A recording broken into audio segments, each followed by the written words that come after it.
Olá, eu sou o pastor Edson Reis, quero convidá-lo a nos acompanhar nas redes sociais, elas já estão aparecendo aí. Quero também convidar você a assistir sermões maravilhosos da Palavra de Deus, a Palavra de Deus pregada com muita responsabilidade. A partir de agora, no nosso canal Pela Bíblia, vamos deixar para você sempre uma mensagem edificante, onde você vai edificar a sua fé e também compartilhar com outros as maravilhas da Palavra de Deus. Assista conosco agora mais um tema para a edificação da sua vida. A partir do Apocalipse 16, depois nós vamos entrar no Apocalipse capítulo 19, e aí sim a gente vai prosseguir. O 16, nós vamos trabalhar aqui a partir do versículo, praticamente é o versículo 16 apenas, tá? O versículo 16 de Apocalipse, capítulo 16. Todos encontraram? A versão que eu estou usando é a NVI. Está escrito: então os três espíritos os reuniram no lugar que em hebraico é chamado Armagedon. No versículo 15, se você pegar a ideia, você vai perceber que tem aí uma fala do Senhor Jesus. Eis que venho como ladrão, feliz aquele que permanece vigilante e conserva consigo as suas vestes, e que não ande nu e não seja vista a sua vergonha. De modo que nós entendemos que o Apocalipse também nos traz uma visão de prontidão. Agora ele diz que nós deveremos estar atentos, mas ele diz que três espíritos os reuniram no lugar que em hebraico se chama Armagedon. Para mim ter uma noção de para onde a gente vai tocar aqui, para mim poder saber o que eu vou ensinar, levante a mão para mim quem tem plena consciência de que o Armagedon é uma guerra local que acontece no Vale de Megido, no Monte de Megido, ali no Vale de Jezreel. Levanta a mão para mim quem sabe disso e diz assim: eu tenho certeza disso, ancião. Levanta a mão aí. Alguns irmãos. Então a gente precisa acertar isso aí para a igreja inteira ter essa noção.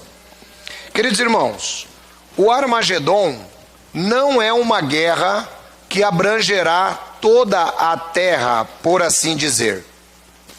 O Armagedon, conforme nós vemos, é uma guerra que está sendo planejada e ela está tendo a sua sequência, conforme nós vemos, por essas três expressões impuras, semelhante a rãs, conforme diz aí os espíritos.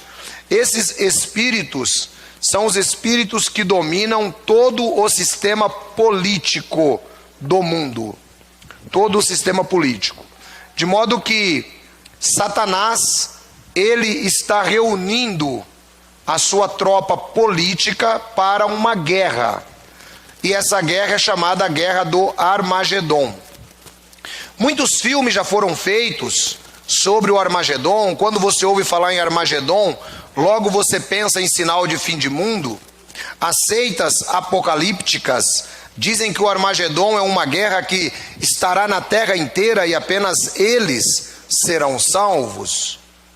Mas a Bíblia nos mostra completamente diferentes.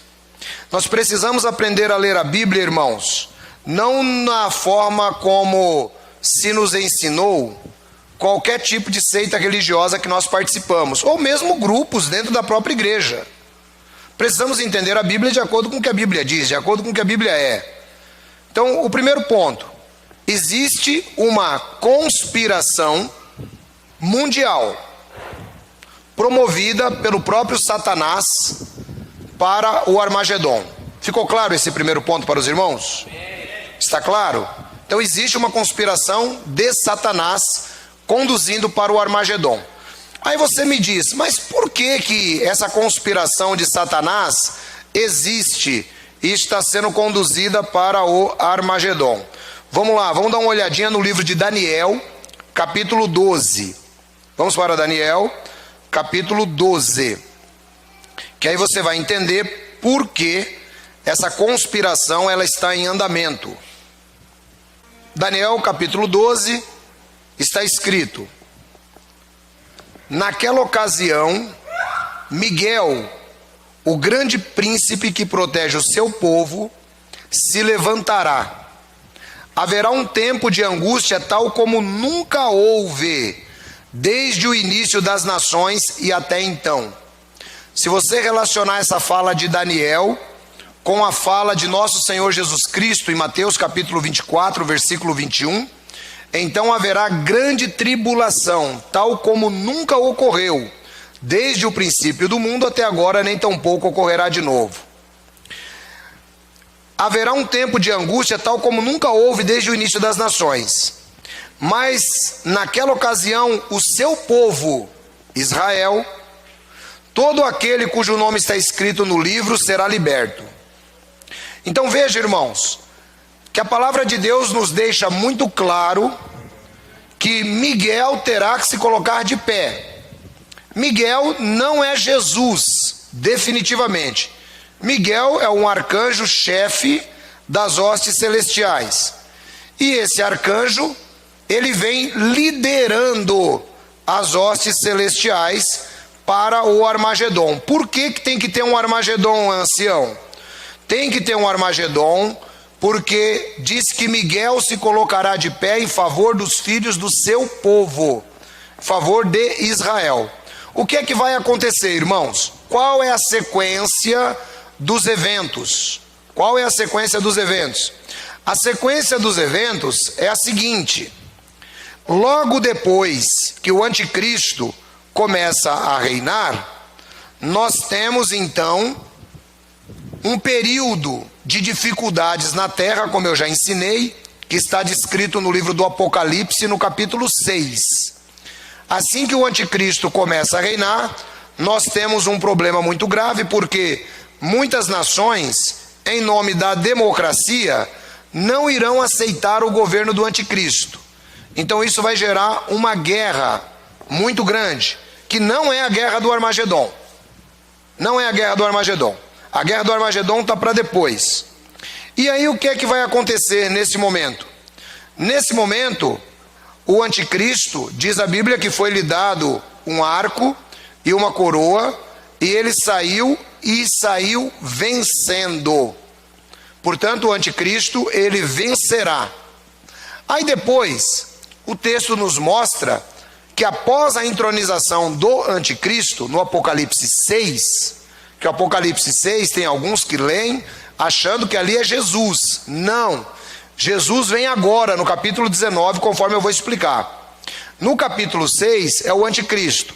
Depois do começo do reinado do anticristo, qual é a sequência que nós temos? A sequência que nós temos é a seguinte: haverá um período de guerra, de fome, de doenças e morte. São os 4 cavaleiros do Apocalipse.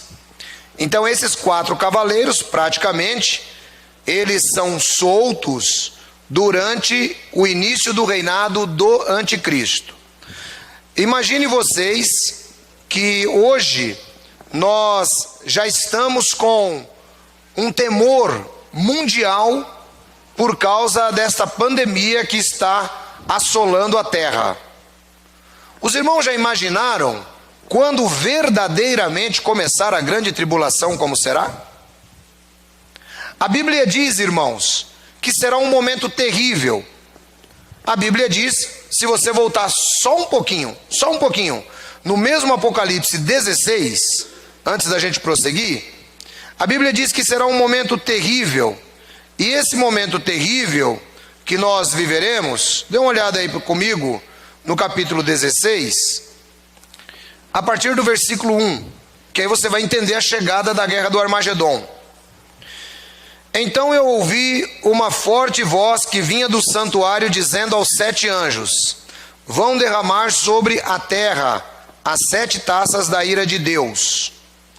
O primeiro anjo foi e derramou sua taça pela terra, e abriram-se feridas malignas e dolorosas naqueles que tinham a marca da besta e adoravam a sua imagem. Irmãos, isso aqui não tem nada de simbólico. Isso aqui é literal, literalíssimo. A grande tribulação afetará toda a terra, diferente do Armagedon. A grande tribulação, sim, afetará toda a terra.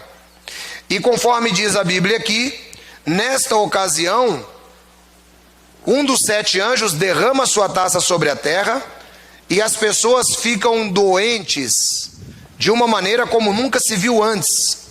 As pessoas vão pedir para morrer, de tão terrível que será esse momento. Então você imagine esse momento que nós estamos vivendo agora, que é um momento relativamente pequeno.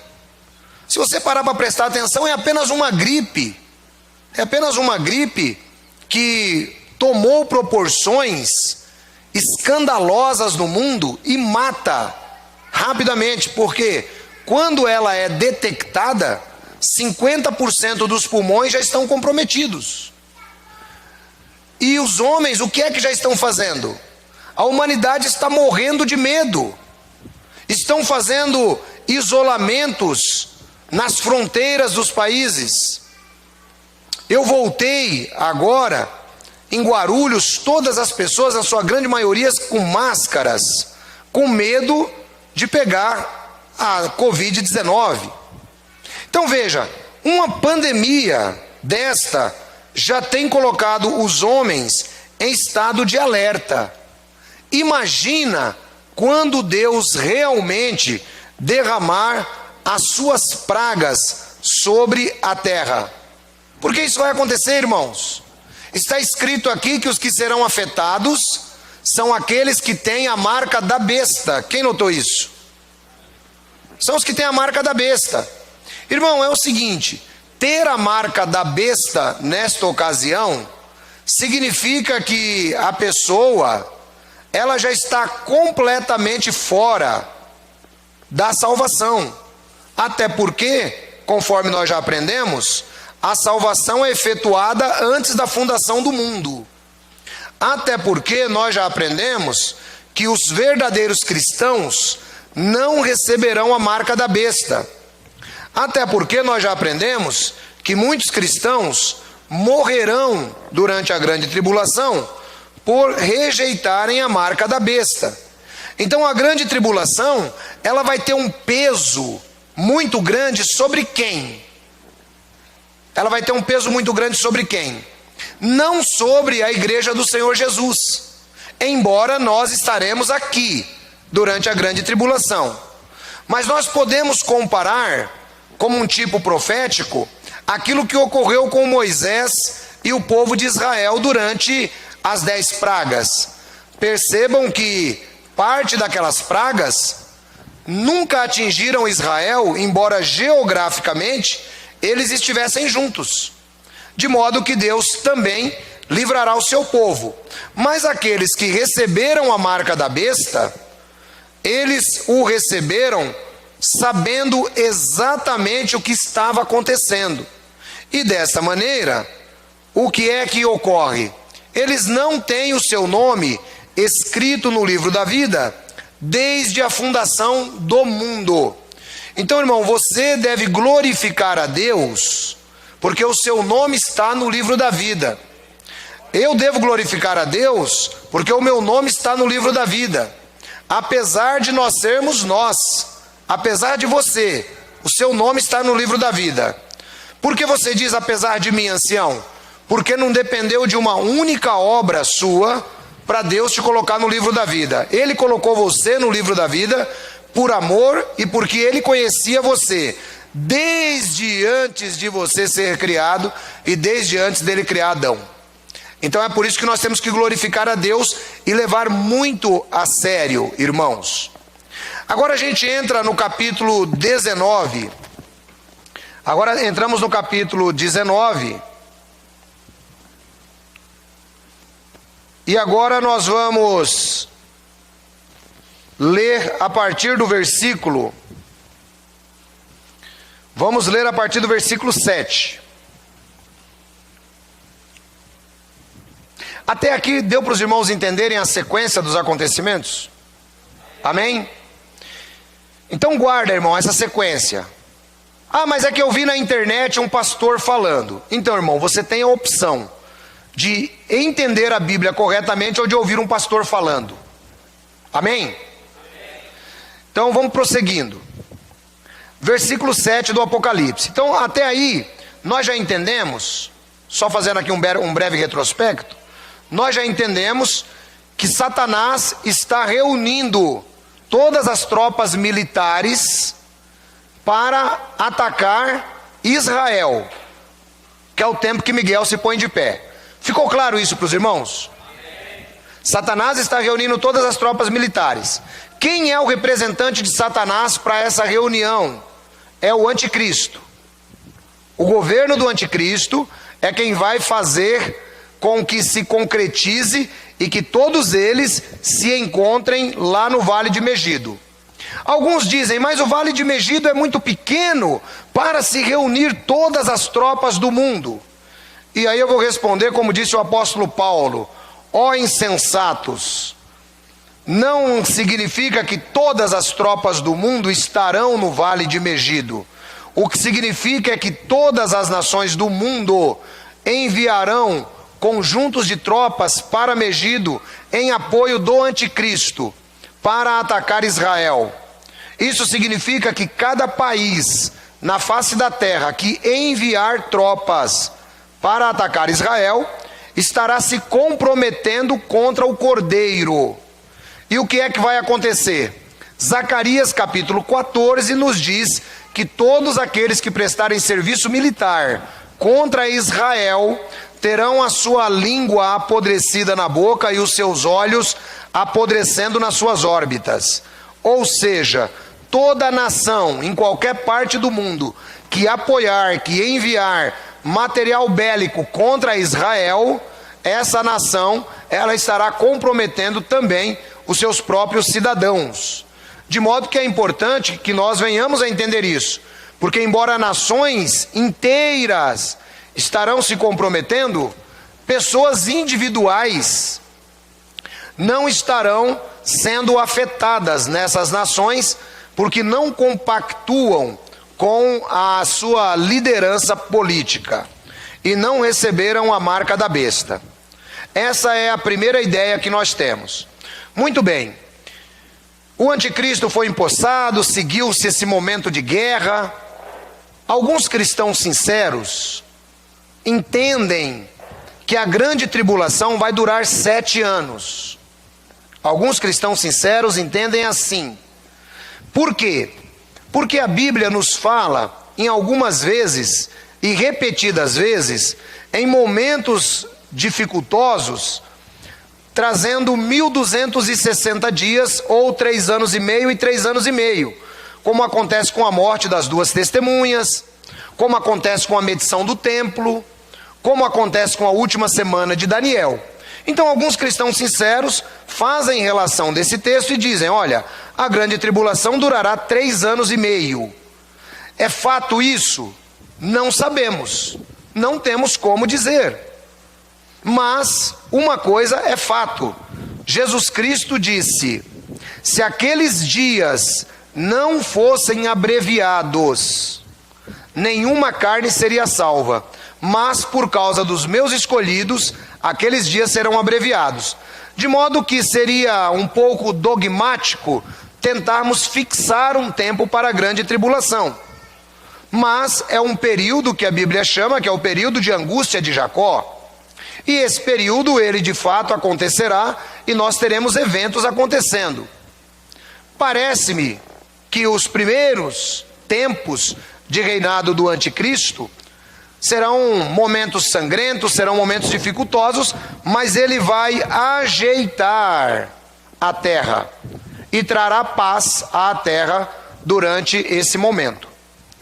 Muito bem, então isto significa que a terra entrará em um período de paz, logo depois do momento do anticristo. Até porque está previsto na Bíblia que 10 nações entregam para o anticristo todo o seu poder. Bom, nós não temos só 10 nações no mundo. Então como devemos entender isso? Devemos entender que 10 blocos entregarão todo o seu governo para a fera. blocos como, por exemplo, o Mercosul, a União Europeia e outros blocos que se formarão até lá. Blocos quer políticos, quer comerciais. Eles entregarão à fera todo o seu poder. É assim que a Bíblia ensina. De modo que o mundo inteiro vai se curvar diante do anticristo. Isso aqui é um fato que nós precisamos entender. E é importante, irmãos, que você, conforme diz a Bíblia, quem tem ouvidos, ouça o que o Espírito diz à igreja. Porque vai chegar um momento que você vai se ver agora diante da seguinte situação: ou você verdadeiramente tem seu nome escrito no livro da vida, ou não tem. Ou tem ou não tem. Porque se você receber a marca da besta, isso significa que você até andou por dentro da igreja, isso significa que você cantou, isso significa que você deu paz do Senhor, mas você nunca foi salvo. Quem está entendendo o que eu estou falando? Amém? Então, irmãos, é um momento que nós temos que começar a acordar. Temos que prestar atenção. Feito isso, o anticristo vai dizer assim: olha, estamos em paz. Estamos em paz no mundo. Só que existe um problema no mundo. O nome desse problema é Israel, que é o povo de Deus. É aí que ele agora convence as nações da terra a se reunirem contra Israel no Armagedon. Isso é muito interessante porque em 1 Tessalonicenses capítulo 5, versículo 3, o apóstolo Paulo diz que assim que estiverem dizendo paz e segurança, então lhes há de sobrevir instantaneamente a repentina destruição, assim como as dores de parto vêm sobre a mulher grávida, e de modo algum escaparão. Lembrei que você está grávida, né? Faz parte. Então, de modo algum escaparão. O que acontece, irmãos? Quando é esse grito de paz e segurança? Esse grito de paz e segurança é quando o anticristo, ele consegue enxergar o seu poderio bélico acabando com Israel. Aqui é que você entende. Neste momento colocar-se-á de pé Miguel, o grande príncipe, em favor dos filhos do seu povo. É aqui que Miguel aparece. E é aqui que Jesus volta. E é aqui a relação entre 1 Tessalonicenses capítulo 4, versículo de 13 a 17. Onde o Senhor Jesus vem nas nuvens do céu, com alarido, com a voz do arcanjo e com a trombeta de Deus, com a última trombeta,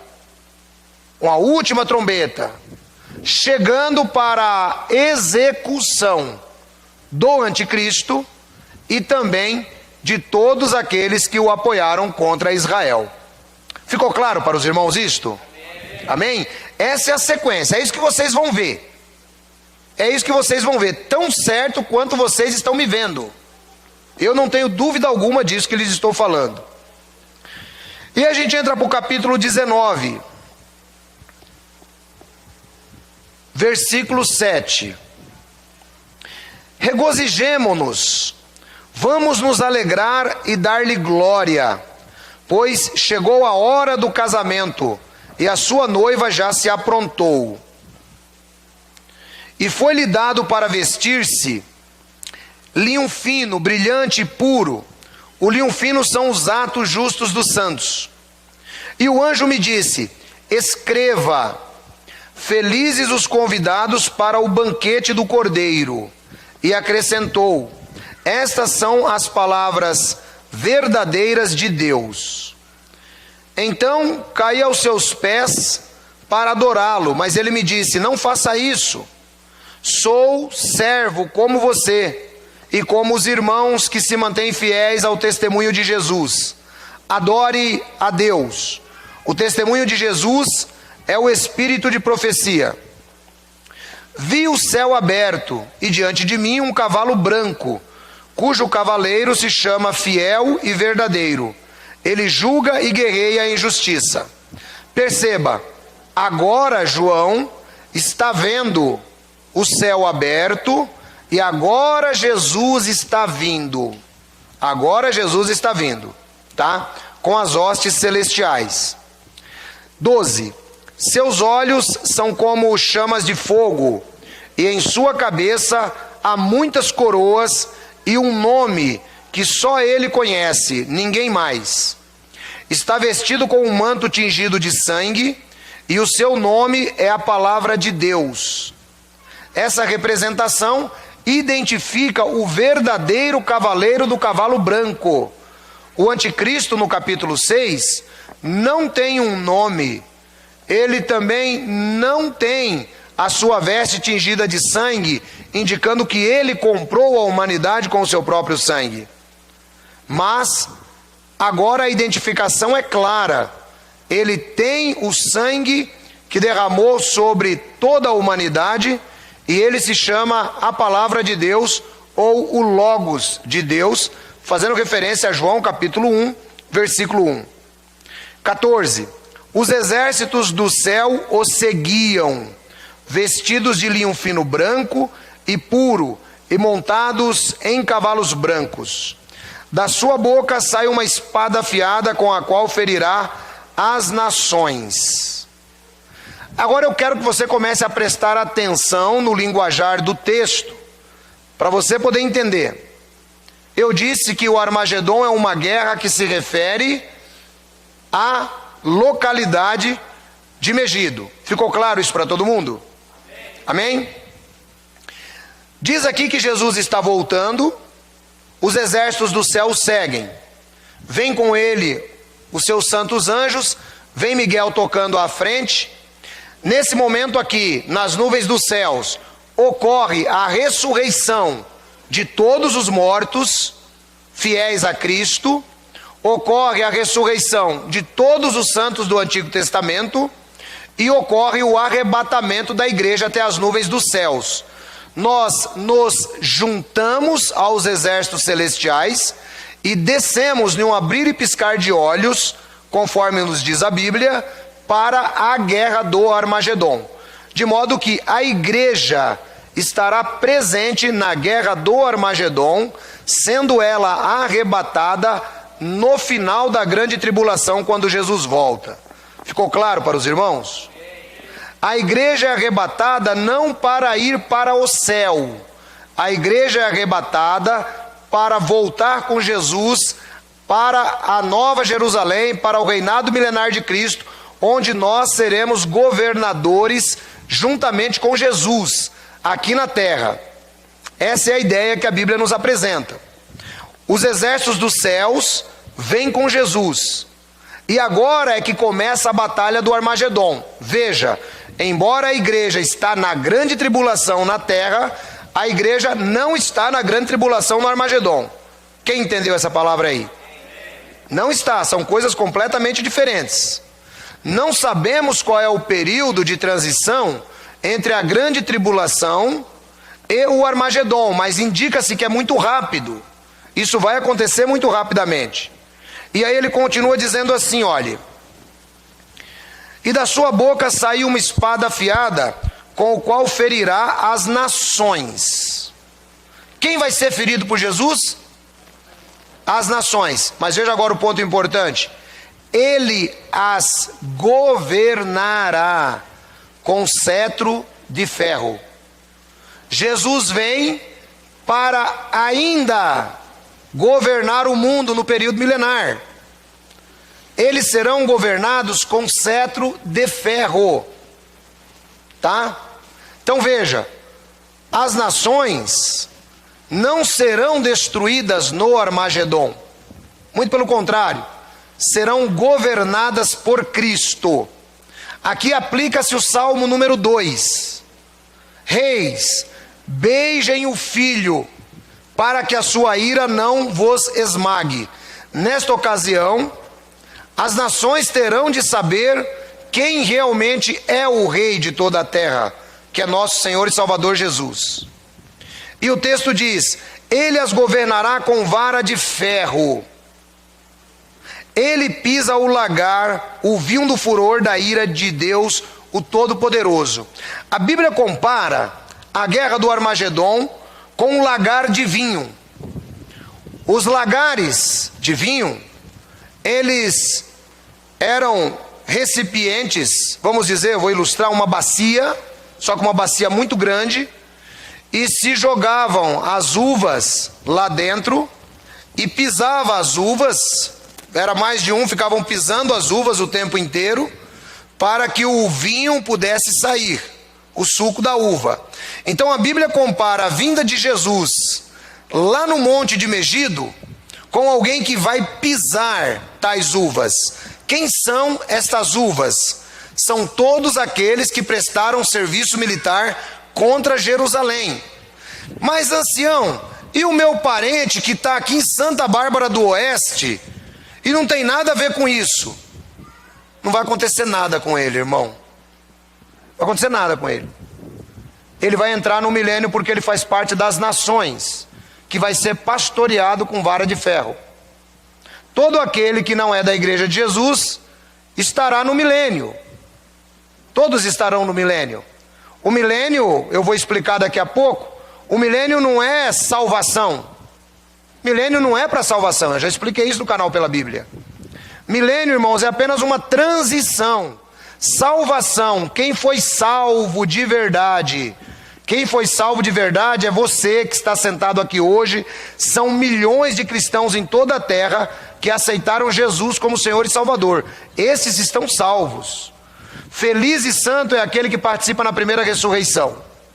Aí sim, aí é salvação. Milênio é transição. Então Jesus vem e diz a Bíblia que ele pisa o lagar. Perceba isso. O lagar é uma grande bacia. Essa grande bacia é o Vale de Megido.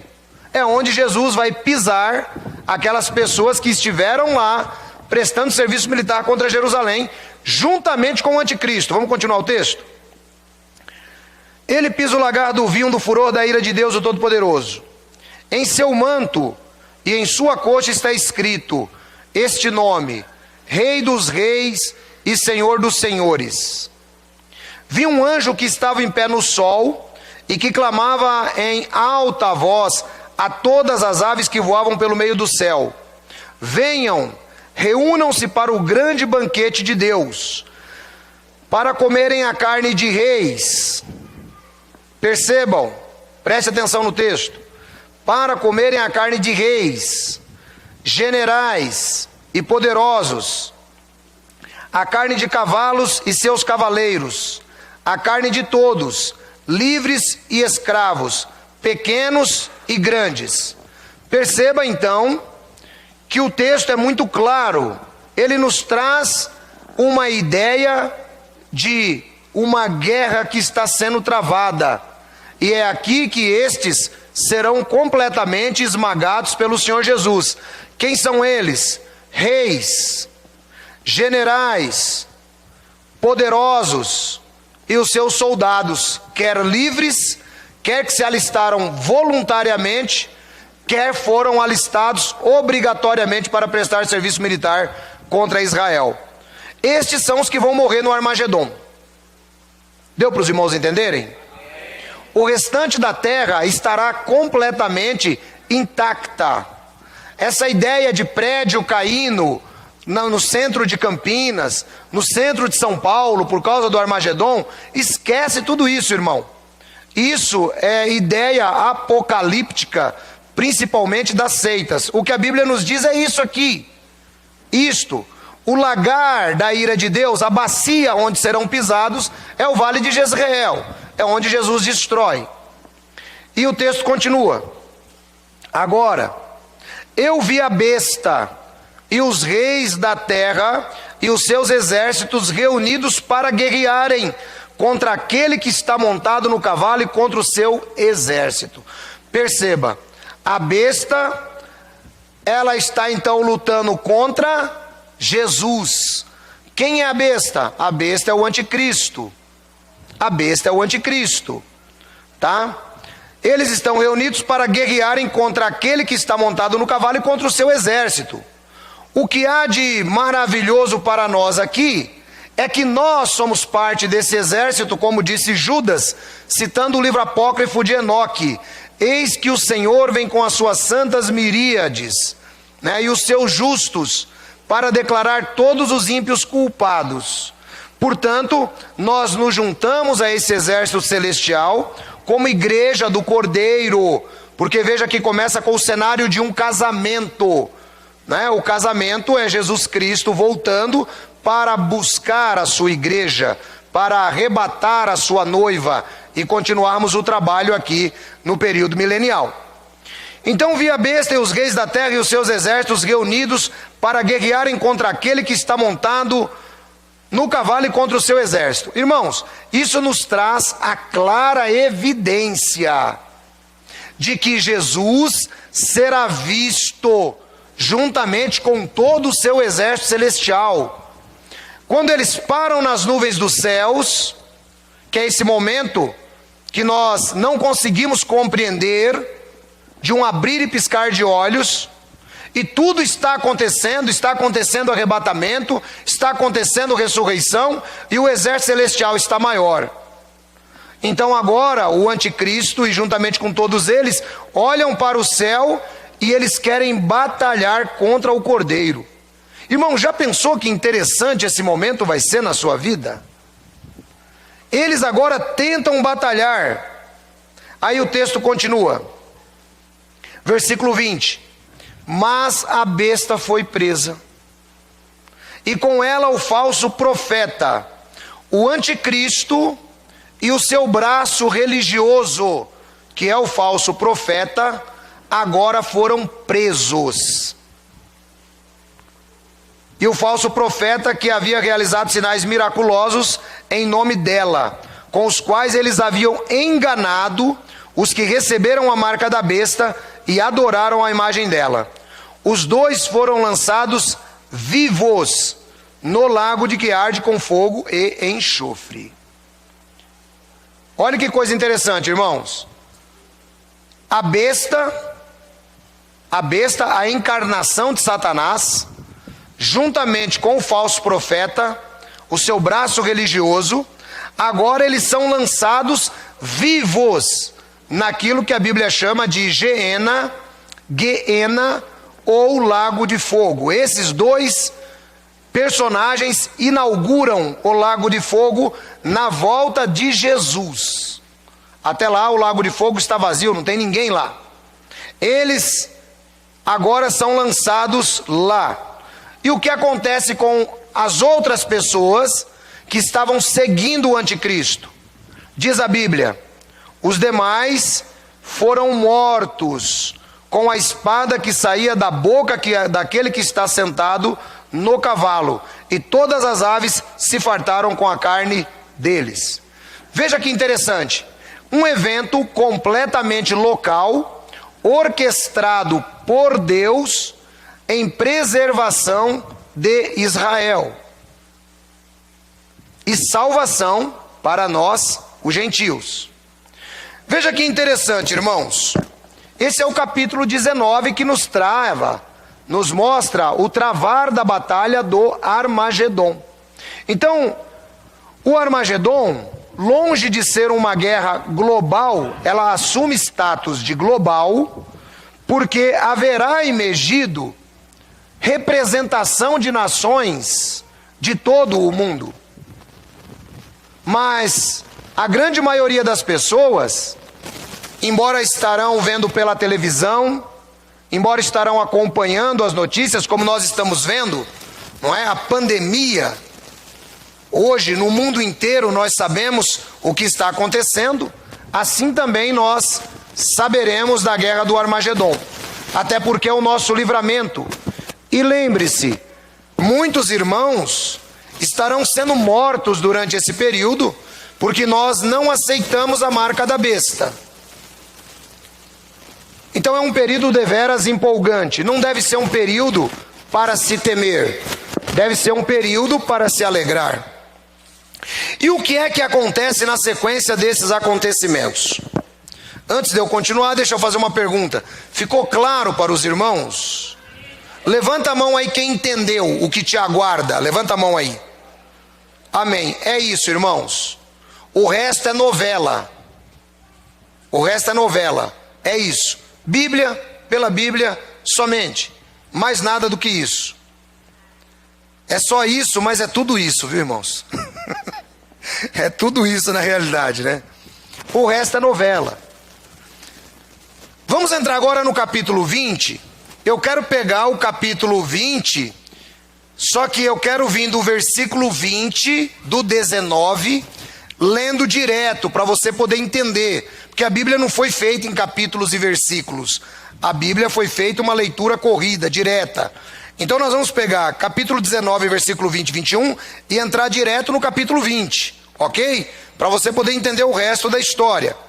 Lembre-se que Jesus, ele vem, vamos voltar só numa recapitulação aqui rápida para você poder entender.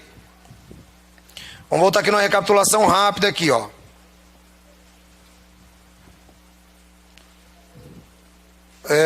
Cadê o texto aqui? Versículo 15, 19 e 15. 19 e 15. Da sua boca sai uma espada afiada com o qual ferirá as nações. Ok? Ficou claro isso? Nações feridas ou mortas? Feridas. Ou seja, todas as nações na terra saberão o que está acontecendo. Nações feridas. E ele as governará. Essas nações estarão na terra e serão governadas por quem? Por Cristo e por toda a sua igreja, juntamente com os fiéis do Antigo Testamento. Então as nações estarão na terra, as nações não desapareceram. Quem morreu é só o pessoal que estava em Megido. Aí agora a gente pega de onde eu falei. Versículo 20 em diante do capítulo 19, entrando para o capítulo 20.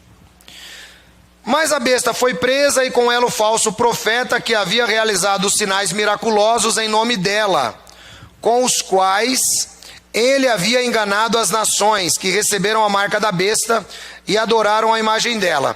Os dois foram lançados vivos no lago que arde com fogo e enxofre. Os demais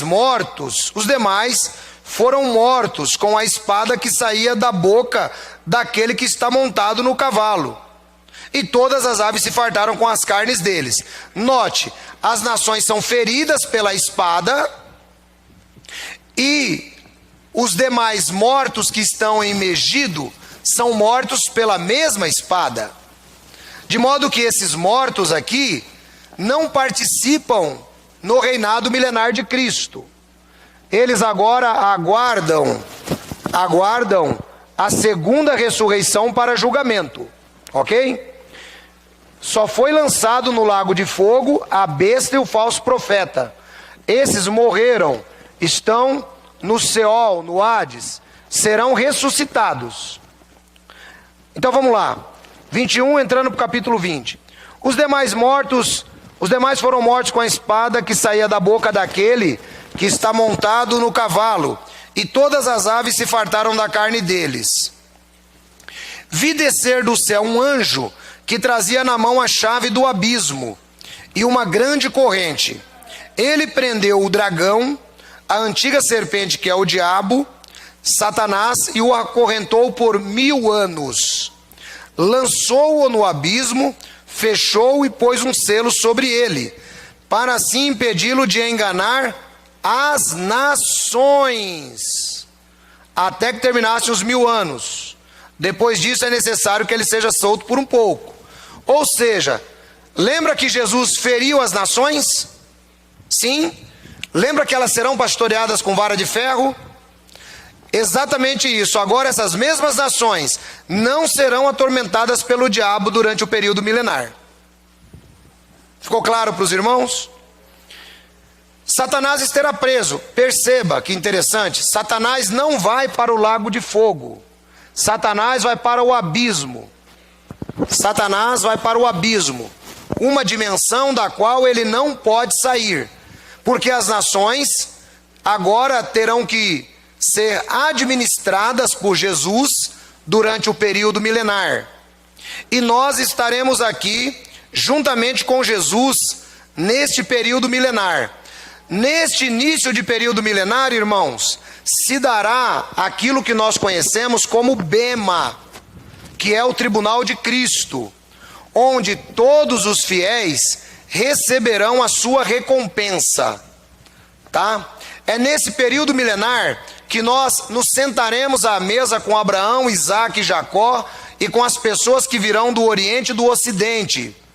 E é nesse período milenar que você vai ter as suas designações para cumprir com o trabalho e com a obra de administrar as nações com vara de ferro. De modo que todos nós seremos privilegiados em administrar, pasmem, politicamente a terra. Jesus realizará e dividirá a terra em governos que serão administrados pela igreja, tal qual está hoje. É por isso que o Armagedon não é fim de mundo. É por isso que milênio não é salvação. Milênio é transição. E Armagedon também. É apenas para que a igreja receba o seu prêmio e junto com ela todos os fiéis do Antigo Testamento. É por isso que a Bíblia diz que nós não precederemos os que adormeceram na morte, tá? Porque haverá esse conjunto. De modo que nós receberemos o nosso galardão. É aqui que entra a questão do galardão, não é? Então, vamos estar lá. Jesus vai dar o galardão do pastor Anderson. Como que ele vai dar? De acordo com a vida do pastor Anderson. Tá salvo? Tá. Tá salvo? Tá. Mas tem uma conta. Tem uma conta. Eu tenho uma conta. Entendeu isso? Salvação eu não vou perder não. Porque salvação não se perde. Mas tem uma conta. Você entende?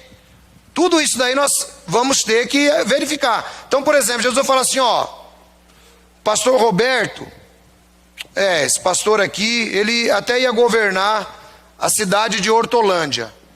Mas o irmão tem um histórico aqui, que tem umas pisadas mais ou menos. Então o irmão vai governar um bairro só. Aí, varão, dá um glória a Deus e um aleluia. Se eu chegar lá, ele me der só uma vilinha para comandar, já tá bom. Quem entendeu o que é salvação, o que é galardão para esse momento? Levanta a mão. Amém? Então é isso. Então o Satanás vai estar preso. As nações estarão nos 4 cantos da terra. Jesus estará governando em carne. Isso aqui é importante que a igreja saiba. Jesus estará governando em carne e osso a partir de Jerusalém. Tá? Ancião, porque já vão vir os críticos e dirão: carne e sangue não herda o reino de céus. Ok, aí eu faço como disse o apóstolo Paulo: ó insensatos, não sabeis que a carne das aves é uma e a carne dos peixes é outra? Não sabeis que aquilo que semeia não é aquilo que se colhe? De modo que o corpo de Jesus é um corpo glorificado e nós também seremos transformados da mesma maneira. É assim que a palavra de Deus ensina. Então o que acontece, irmãos? Satanás vai estar preso. Satanás vai estar preso. Nós estaremos na terra juntamente com Jesus, governando a partir de Jerusalém. Ficou claro isso para os irmãos? Levanta a mão quem entendeu. Amém. Essa é a nossa esperança. De modo que agora a gente continua. Versículo 4, que já vai falar o que eu expliquei. Vi tronos, e se assentaram aqueles a quem havia sido dada autoridade para julgar. Quem é que senta nesses tronos, irmãos? Levanta a mão aí para mim quem entendeu que vai sentar nesse trono. Levanta a mão aí. Alguns irmãos só, então deixa eu explicar. Todos vocês, se é que fazem parte da igreja de Jesus, sentarão nos tronos. Os tronos é para toda a igreja do Senhor Jesus. Eu vi tronos, e se assentaram aqueles a quem havia sido dada autoridade para julgar. Vi as almas dos que foram decapitados por causa do testemunho de Jesus e da palavra de Deus. Eles não tinham adorado a besta nem a sua imagem, e não tinham recebido a sua marca na testa nem nas mãos. Eles ressuscitaram e reinaram com Cristo durante os 1000 anos. Perceba, aqui o apóstolo João faz uma alusão ao nosso momento da ressurreição por ocasião da volta de nosso Senhor Jesus Cristo. Então, esses tronos que estão reservados é para toda a igreja de Jesus. Para toda a igreja de Jesus. Tá bom? Aí depois ele diz: o restante dos mortos não voltou a viver, até se completarem os 1000 anos. Esta é a primeira ressurreição. Felizes santos que participam da primeira ressurreição. A segunda morte não tem poder sobre eles. Serão sacerdotes de Deus e de Cristo e reinarão com ele durante os 1000 anos. De modo, irmãos, que todos nós seremos sacerdotes de Deus e de Cristo e reinaremos com ele durante os 1000 anos. Por isso que ele diz: feliz e santo é todo aquele que tem parte na primeira ressurreição.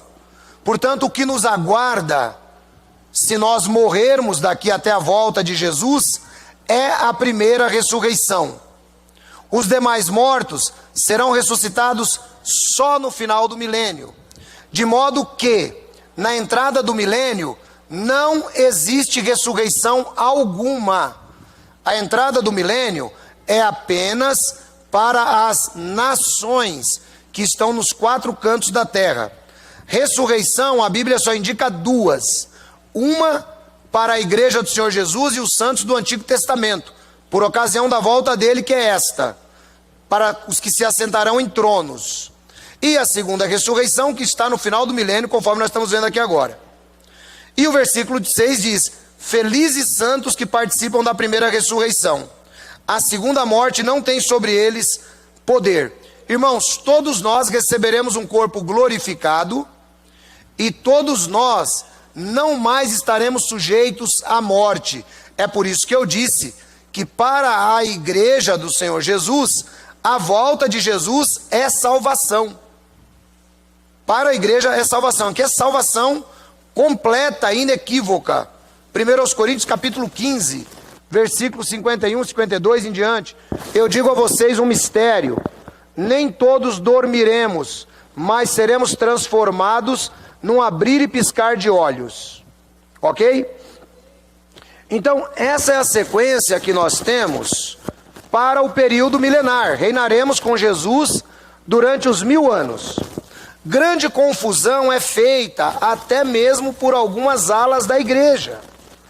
Esses 1000 anos, no céu ou na terra? Quem já entendeu onde nós passaremos os 1000 anos, levanta a mão para mim ter noção. Quem já entendeu? Aonde, pastor Felipe? Na terra. Milênio na terra. Seremos governantes, seremos sacerdotes de Deus e do Cristo, e reinaremos com ele durante os 1000 anos. Bom, muito bem, como vai ser esse milênio, pessoal? Para que tem que ter milênio? Esse milênio tem que existir, senão Deus é um grande mentiroso. Como assim, ancião? Pelo seguinte, Deus prometeu para Abraão que toda aquela região seria da descendência dele. Na história nunca foi.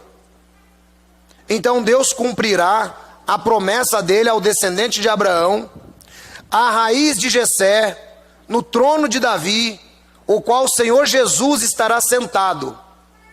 E tem uma coisa, irmãos, a Bíblia também mostra, no livro de Ezequiel, que a cada ano as nações subirão para adorar.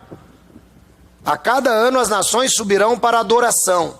De modo que esse governo que nós administraremos e que nós estaremos juntos em nome de Jesus, essas nações, elas estarão sob o comando da igreja do Senhor. Durante o período milenar, as pessoas voltarão a ter a longevidade, assim como era no período pré-diluviano. As pessoas viverão durante muito tempo. Durante o período milenar de Cristo, será provado ao homem que o governo de Deus é o melhor governo para a humanidade e que Jesus é aquele que realmente deveria governar. Durante o período milenar, a terra será transformada em um paraíso. Isso não é propriedade das testemunhas de Jeová. Testemunha de Jeová pegou emprestado da Bíblia a doutrina bíblica e vende uma esperança diferente. Mas isto é bíblico. O leão comerá palha como o touro? Sim. Isaías capítulo 11. A criança de peito há de brincar sobre a toca da áspide? Sim. Não se fará dano nem se causará ruína em todo o meu santo monte, porque a terra há de encher-se do conhecimento de Jeová, assim como as águas cobrem o próprio mar. Essa é a promessa de Deus. Feito isso, paz e felicidade, o irmão lá só comendo uva, não é? Casas bonitas, tudo isso, irmão, é realidade. Quem crê dá um amém. Essa é a realidade que Deus promete para nós. Acabou o milênio. Acabou o milênio. Acabou a festa. Já pensou, varão? Você lá no milênio? Glória a Deus, né? Só cantando. Aí, irmão, acabou o milênio. O que que acontece? Vamos lá. Versículo 7 do capítulo 20. Quando terminarem os 1000 anos, Satanás será solto da sua prisão. Sairá para enganar as nações que estão nos 4 cantos da terra, Gog e Magog, a fim de reuni-las para a batalha. Seu número é como a areia do mar. As nações marcharam por toda a superfície da terra e cercaram o acampamento dos santos e a cidade amada, mas um fogo desceu do céu e os devorou. Você percebeu que eu expliquei para vocês que haverá uma construção geopolítica na terra por parte de Cristo e a igreja? Quando Satanás é solto, o que é que ele faz? Ele vai pelos 4 cantos da terra agora, tentando formar uma coalizão de pessoas que estão adorando a Deus, que estão vivendo no milênio, para atacar novamente Israel. E novamente Jesus Cristo, que agora está governando a partir de Israel. É interessante notarmos, irmãos, que isso é muito lógico, inclusive. Imagine, durante o período milenar de Cristo, nós teremos pessoas que nunca souberam de verdade, nunca sentiram na pele a influência do diabo. Terá pessoas que nunca foram pobres. Vai ter pessoas que nunca sentiram o poder do pecado sobre si, porque isso estará neutralizado. Então essas pessoas vão acreditar no engano de Satanás. E é por isso que eles vão agora montar uma nova coalizão. Contra quem?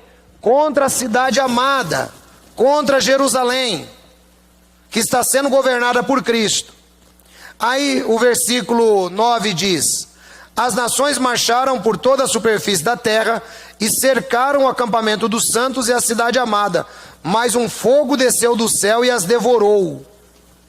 E o diabo que as enganava foi lançado no lago de fogo que arde com enxofre, onde já haviam sido lançados a besta e o falso profeta. Eles serão atormentados dia e noite para todo o sempre.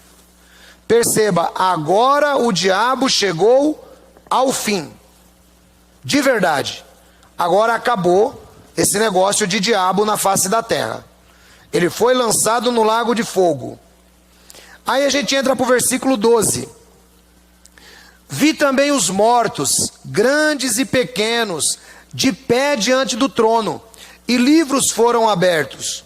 Outro livro foi aberto, o livro da vida.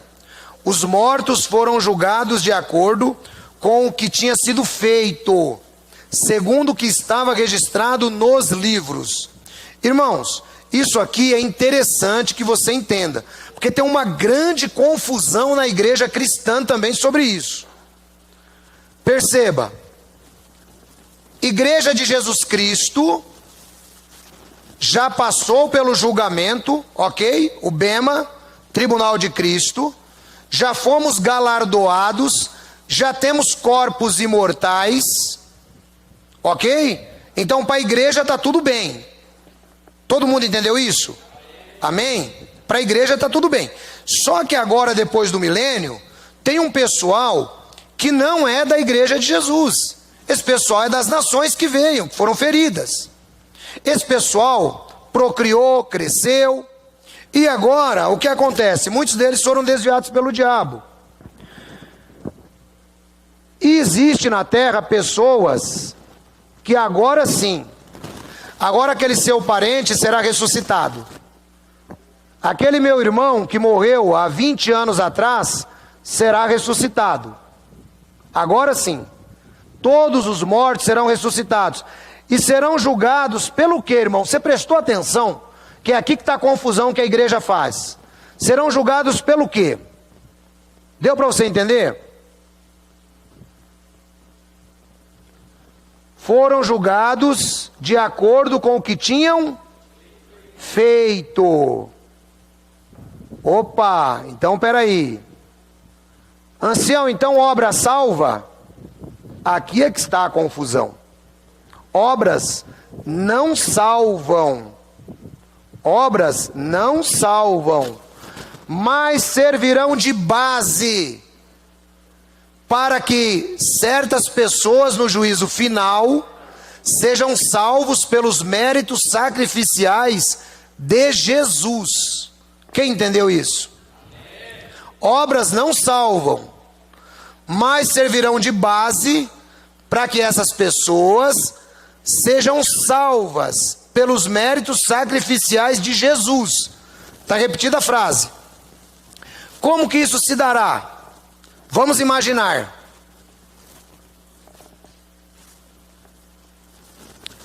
Quantos de vocês aqui salvariam Hitler, Mussolini, Idi Amin Dada, Mao Tse Tung? Nenhum de nós absolveríamos esses homens. Esses homens estarão no juízo final e serão julgados pelos seus genocídios.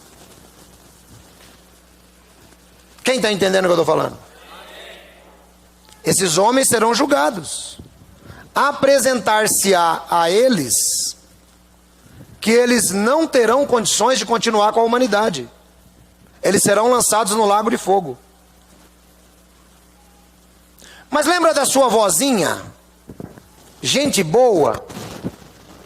Lembra daquele seu vovozinho que não é da igreja de Jesus? Eu citei meu irmão que era testemunha de Jeová. E gente boa toda a vida. Essas pessoas estarão lá também.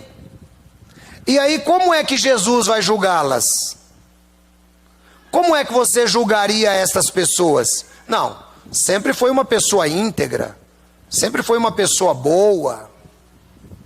Então essa pessoa vai ser salva com base no sacrifício de Jesus. As obras servirão apenas para separar quem foi gente e quem não foi gente. Deu para entender isso? Então isso é o que acontece no juízo final. A grande confusão vem porque quando a gente fala isso, as pessoas, então serão salvos pelas obras? Não, ninguém é salvo por obras. Em qualquer tempo da história, nós somos salvos pelo sangue de Cristo. O sangue de Cristo tem poder retroativo, que vai até Adão. E o sangue de Cristo tem poder futuro, que vai até a última pessoa morta no Armagedon. Entendeu isso? Então é desse jeito. Então, vamos para o 12. Vi também os mortos, os grandes e o pequeno, de pé diante do trono, e livros foram abertos. Outro livro foi aberto, o livro da vida. Os mortos foram julgados de acordo com o que tinha sido feito, segundo o que estava registrado nos livros. Ponto. Ficou claro para os irmãos o juízo final? Amém? Versículo 13. O mar entregou os mortos que nele havia, e a morte e o Hades entregaram os mortos que neles havia. E cada um foi julgado de acordo com o que tinha feito. Porque como é que vai julgar a humanidade, irmãos? Com base se ele aceitou a Cristo ou não. Aceitar a Cristo significa fazer parte da igreja. Você não pode confundir salvação, que é o que vocês têm, como parte da igreja de Jesus. Você não pode confundir essa salvação com a salvação que está lá depois do juízo final.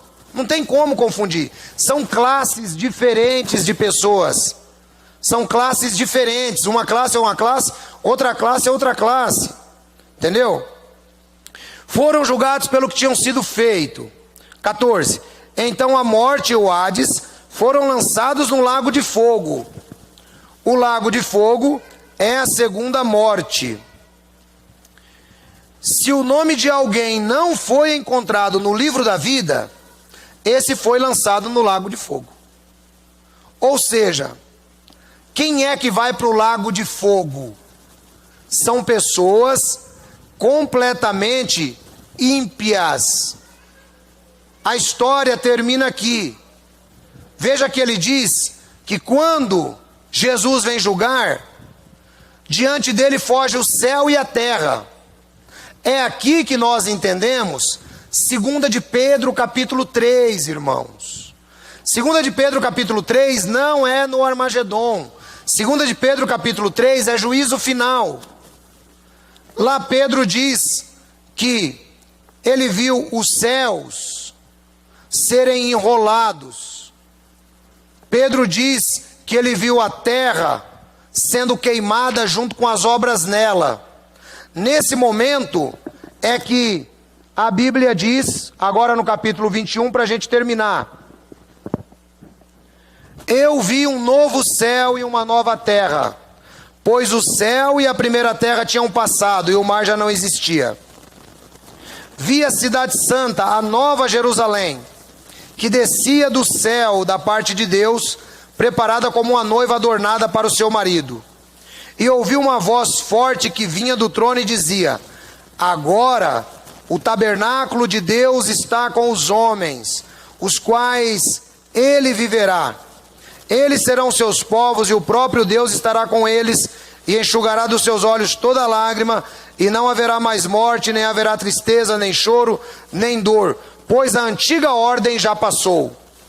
Depois do juízo final, nos reserva uma nova terra e um novo céu. Aqui está escrito aí no 5: aquele que estava sentado no trono disse: estou fazendo novas todas as coisas. E acrescentou: escreva isto, pois essas palavras são fiéis e verdadeiras. Irmãos, depois do juízo final, aguarda a perspectiva de uma vida eterna, infindável, naquilo que nós conhecemos como nova terra. Ancião, por que é importante nós sabermos de tudo isso? Você quer ver por quê? Quem teve a sua fé reforçada hoje aqui, levante a mão. Glória a Deus. É para isso que nós precisamos saber. Porém, irmãos, nós não queremos ser dogmáticos, né? Tem irmãos que ainda têm muita dificuldade em entender isso. Até porque por causa da confusão de ensino, não é? Muitos ainda acabam confundindo. Mas a certeza que eu e você precisamos ter, além dessa, que isso tudo que eu falei para vocês é tão certo quanto eu estou aqui hoje. É tão certo quanto eu estou aqui. Há de se cumprir, porque essas palavras são fiéis e verdadeiras, e elas não são minhas. Elas são de nosso Senhor Jesus Cristo. Elas devem edificar a nossa fé. E nós queremos continuar, irmãos, olhando para o agente principal e aperfeiçoador da nossa fé. Tem algumas coisas que talvez a gente não compreende como gostaríamos. Até porque o dia que a gente compreender tudo que é espiritual, a gente passa a ser uma espécie de Deus. E a Bíblia diz que não dá. Mas o que nós temos como revelação, como Apocalipse prometido para os fiéis da atualidade, é isso: vida eterna em nosso Senhor e Salvador Jesus Cristo, depois que esse sistema atual findar. Deus abençoe vocês.